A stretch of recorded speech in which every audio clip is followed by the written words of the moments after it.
नमो बुद्धाय, जय भीम साथियों, जय संविधान। कैसे हैं आप सभी लोग। आज हम आए हुए हैं अपनी मैम संघमित्रा गौतम जी के घर पे, जो लक्ष्य कमांडर हैं।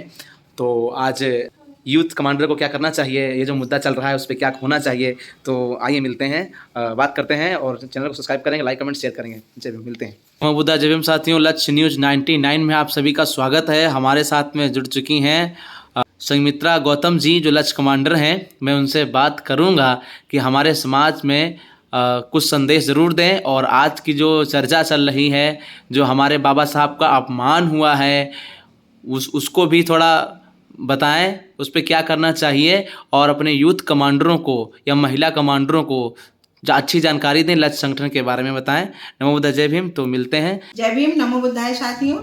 धन्यवाद लक्ष्य कमांडर कुलदीप बौद्ध जी आपका कि आपने हमें इस लायक समझा और कुछ हम बोल सकें, अपनी बात को कह सकें। जी, ये भारतीय समन्वय संगठन लक्ष्य करीब 26 सालों का एक राष्ट्रीय गैर राजनैतिक संगठन है, जैसा कि आप सभी लोग जान चुके होंगे।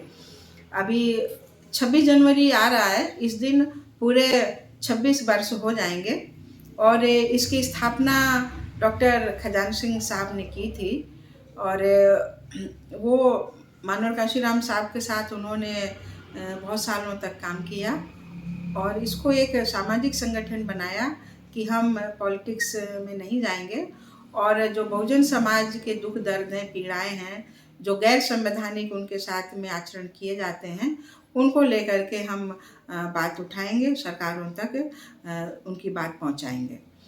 तो आज के संदर्भ में ये मुद्दा बहुत गरमाया हुआ है कि हमारे देश के जो गृह मंत्री हैं अमित शाह जी, उन्होंने एक बहुत ही बचकाना बयान दिया, बल्कि मैं तो ये कहूँगी कि वो शातिराना बयान है कि एक पार्लियामेंट के अंदर जो लोकतंत्र का मंदिर है, वहाँ पर उन्होंने अंबेडकर शब्द को 6 बार इस्तेमाल किया और कहा कि ये अंबेडकर नाम लेना एक फैशन हो गया है, अगर भगवान का नाम लेते तो 7 जन्म में स्वर्ग मिल जाता।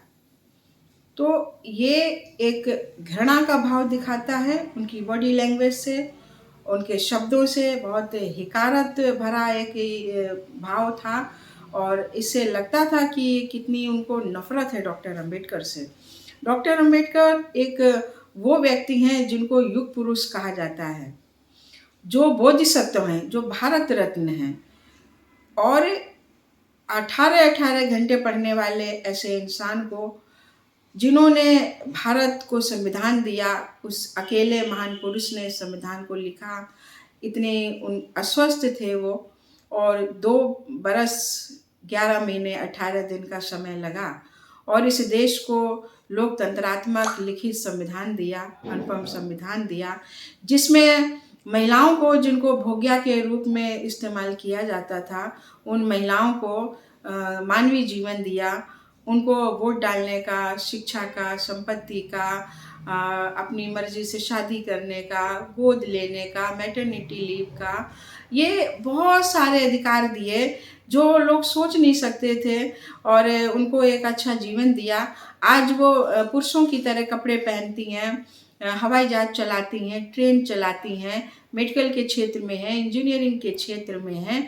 तो दुनिया के जो विकासशील देश हैं वहाँ पर उनको जो है एक तरीके से चैलेंज कर रही हैं, भारत का नाम जो है बढ़ा रही हैं। तो ये कितना उनके करुणा और मैत्री थी दिल में, हृदय में, कि अपनी बहन, अपनी बेटी उन्होंने समझा और ज़्यादा से ज़्यादा पुरुषों के बराबर उन्होंने अधिकार दिए।